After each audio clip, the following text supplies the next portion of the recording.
Welcome to The Creative Way on the Jefferson Exchange. I'm Vanessa Finney. Think about the last time you visited a winery, a cafe, or even took a road trip. There's a good chance music was involved to elevate the experience. Well, today we're considering the people behind all that music and what they need to thrive. To do that, I'm talking to one of the leaders of MusicOregon, a nonprofit organization founded in 2018 to help empower our state's independent music creators and underserved communities. My guest today is the board president of MusicOregon, and he's joining us by phone from Portland. Tim Wilson, welcome. Good morning. Thanks, Vanessa. Happy to be here. Your organization has had some pretty major developments this year, and we'll get into that news in a minute. But first, can you just elaborate on the mission of MusicOregon? Well, the mission of MusicOregon is to strengthen the Oregon music ecosystem by supporting musicians, music workers, music businesses that support musicians, and advocating for sustainable, community-centered kind of opportunities across the state. And we were founded by Mira McLaughlin, and she recognized, and I think many in the music community recognize, that some of the infrastructure that supports arts and culture around Oregon was sort of overlooking kind of the independent music sector more on the commercial side. There was lots of grant opportunities for producing organizations and companies and orchestras and ensembles to create music and so on, and even individual artists. But in the sector of kind of outside of kind of the nonprofit performing arts part of it, more on the commercial side, the independent side, there just wasn't any kind of ongoing support for this sector and advocacy. So that's kind of how both MusicPortland and MusicOregon sort of were created and why. Okay, and when we talk about that independent music community that's outside of that larger infrastructure, we're not just talking about independent musicians. We're talking about venue Oh, operators, yeah. engineers, agents, entrepreneurs. So it's quite a wide Yeah, swath. there's studios.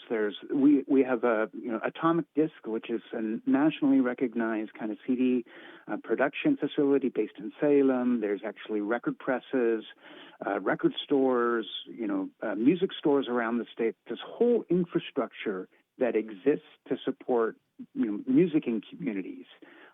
So it's pretty vast when you really think about it. It really is. It sort of adds up to thousands and thousands of jobs, I would imagine. Yes. Well, you just mentioned MusicPortland, and that is one of the big developments in 2026. So what was the thinking behind MusicOregon subsuming or merging with MusicPortland earlier this Yeah. year? Yeah. So when Mira created the organizations, and she was really a visionary and kind of a catalyst for a lot of this work, she created two kind of side-by-side organizations. One was a C6 called MusicPortland, which was a C6 is a trade association, and the other, which is a membership-based organization, and the other was a C3, a charitable organization that was created because C6 organizations can't directly receive public funding, foundation grants, and so on. So one was kind of a funding conduit kind of for the other. But although MusicOregon had a kind of a slightly kind of larger mission, but they were really seen as kind of hand in glove. So that meant there were two boards, two sets of accounts, and it was just more complicated. They shared one staff, and it was just a more complicated. It just felt like, especially in this day and age when there's been some compression and fundings has been going down for the arts and the nonprofit sector, that to sustain two organizations was really challenging. So we decided to kind of merge the two organizations, and it made the most sense to use the 501c3 structure because it could receive grant support. And so MusicPortland still exists, but just as a program of MusicOregon. So the work that we've done over the years continues to happen.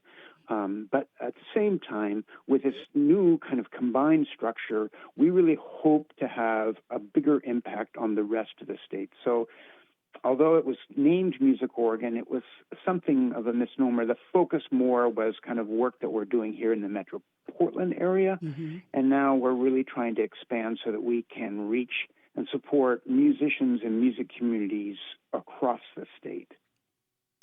And how will streamlining your operations help you do that as a statewide nonprofit? Well, first of all, it simplifies kind of what we're doing. Instead of having, kind of two organizations, there's now one, and there's a singular kind of vision behind that. And it's really, we want to continue doing the fine work that we've been doing here in Portland, but this is not a zero-sum game, Vanessa. What we can continue, we can do well here, and we can support the kind of the Metro Portland region very well. At the same time, while we work to expand kind of how we reach and serve and support musicians and music-related businesses around the state.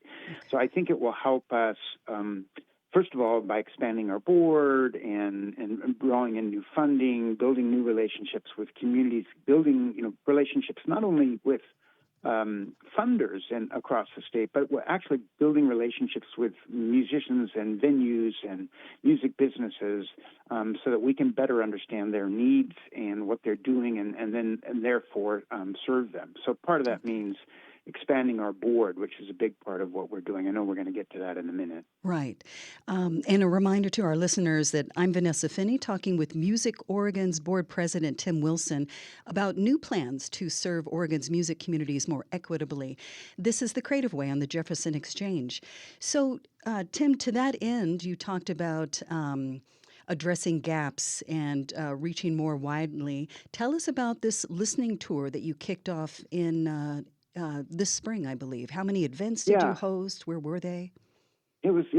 We did it. We started in mid-May, and we did over the course between May and actually we did our last on July 30th. We did a final kind of virtual session. So we did 9 events across those 2 months, and so we did 2 in Bend, and then one we went to Hood River, Tillamook, Salem, Eugene, Jacksonville, covering Southern Oregon, Bend, Pendleton. I feel like I'm forgetting somebody, so we drove 1,500 miles across the state to meet with, and we met with about 130 people. Each session was about 2 hours long, and we had really the same set of kind of questions or prompts for each event.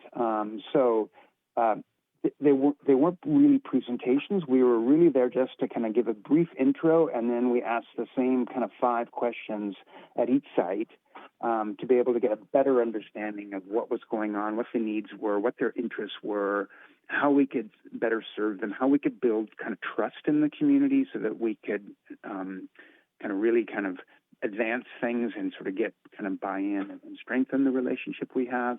And it was challenging. It was fun. It was tiring, but we really had a great experience, and we were really welcomed in every community. And people were, I would say, there was so much excitement that we were there, and we were undertaking this process.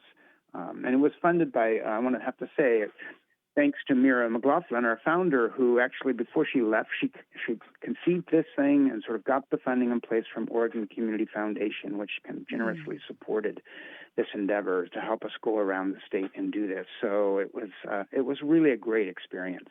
And what a great legacy for Mira to leave. That's wonderful. Yeah, absolutely. So let's get into some of the findings. Now, I was present at the Jacksonville, and so I noticed that you broke out into different sections, and each leader at the table posed the questions that you mentioned. What did your teams here expressed about what musicians and music businesses need to survive and grow? Well, the biggest thing that was sort of global, not just in Jacksonville, but across the state, was the extent to which people feel disconnected from other musicians and venues and studios and other music businesses in other parts of the state. They may know their local community, but it's really hard to connect with other corners of the state. So, in Jacksonville, for example, at my table, Vanessa, there was some young artists there that perform regularly in Bend, but their relationships in other parts of the state are really very kind of tenuous. There's just not much there. They have I think they've done 1 or 2 shows in Portland, but they don't feel like they're really connected. And this is something that we found over and over again. So what musicians are looking for is a directory that could be useful not only to musicians but other music-related businesses. So a venue could look for it. Okay, I have a festival or I have an open date. Who's out there? Who's doing this kind of music? Like I want to do country western, and somebody might look for who's out there doing country western. So it could be the directory could serve the interest of a wide variety of music-related businesses. And then another part of this, beyond the directory, is an ability to connect.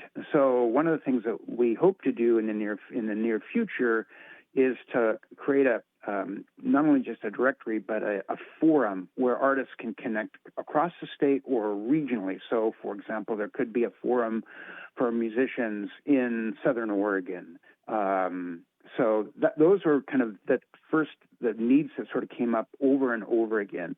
And another issue is that I think it's really important, artists sort of develop and sort of find their legs kind of artistically, but sort of as they start to grow artistically, sort of building their capacity in music business, sort of representing themselves, kind of promoting themselves. How do they grow kind of their businesses, if you will? Because each band and ensemble or artist is a business, and how do they actually grow that?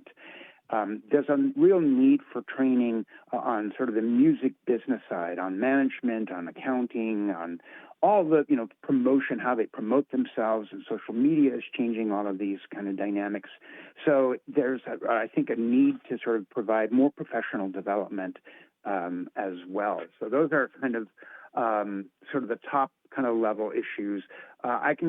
One of the things that we found, and it was true in Jacksonville, and it's true in many of the places, we started to intersect with folks from economic development, from tourism, because music communities are often, in sort of the local culture and kind of vibe of a region or a community, is often connected to tourism.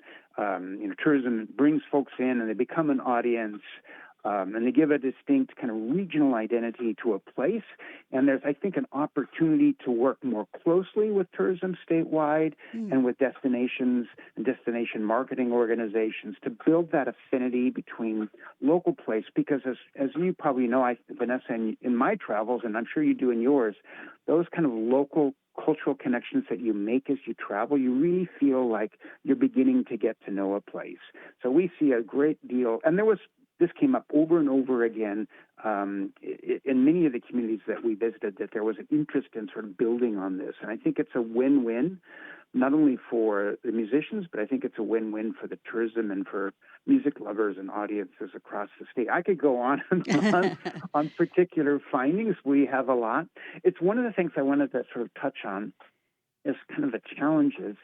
It's really interesting to me, and Southern Oregon, where you're based, is really an interesting example. So geography can both be kind of a binder and a challenge. I think, so we contrast sort of on the North Coast. We were up in Tillamook, and the communities in Tillamook are far enough apart, or the music communities on the North Coast, rather, are far enough apart that even though it's a small kind of, it's not that big a music community, it's really hard to make connections with musicians and other communities along the North Coast, or venues and so on.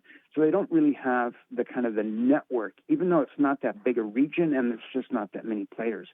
On Southern Oregon, on the other hand, the I-5 corridor that extends from Ashland up to Grants Pass, you've got, because it's easy to move back and forth, they're relatively close, you've got much stronger ties, and there's a really kind of a ground kind of work there for organizing the region, which is, and I have to give credit to this, to Ashley Bradfield, who was sort of one that suggested we meet in Jacksonville, because it's kind of right in the center of the region. Right. And we had, this is amazing and extraordinary, and it shows you the dynamic sort of scene that's going on in Southern Oregon. Absolutely. Which completely surprised me. We had 36 people turnout in Jacksonville. We had people from Grants Pass and Medford and Ashland and Klamath Falls We and sure little did. places in between. And Tim, we're going to And have... we had so many.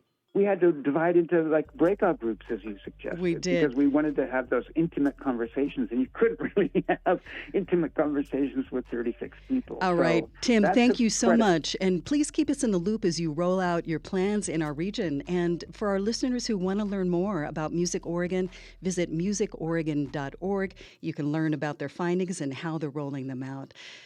You've been listening to The Creative Way on the Jefferson Exchange. I'm Vanessa Fitty, and my guest was Tim Wilson, board president of the statewide nonprofit Music Oregon. That's it for today's JX. Thanks for tuning in.